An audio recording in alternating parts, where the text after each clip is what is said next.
ଆପଣମାନଙ୍କୁ ଗୋଟେ ବାକ୍ୟ କହିବାକୁ ଚାହେଁ ମୋର ପ୍ରିୟର ଭାଇ ଓ ଭଉଣୀମାନେ।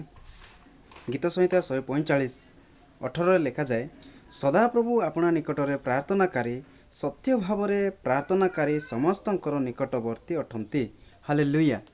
ଯଦି ଆପଣମାନେ ଯଦି ସତ୍ୟ ଭାବରେ ପ୍ରାର୍ଥନା କରୁଛନ୍ତି ତାହେଲେ ପରମେଶ୍ୱର ଆପଣମାନଙ୍କ ସାଙ୍ଗରେ ରହନ୍ତି।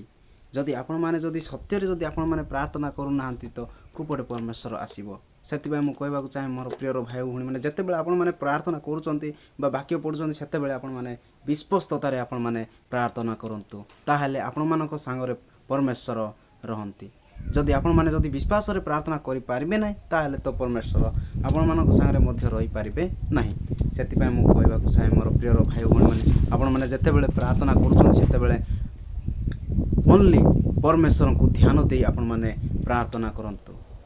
ସମସ୍ତଙ୍କୁ ପ୍ରେଜ୍ ଦ ଲର୍ଡ।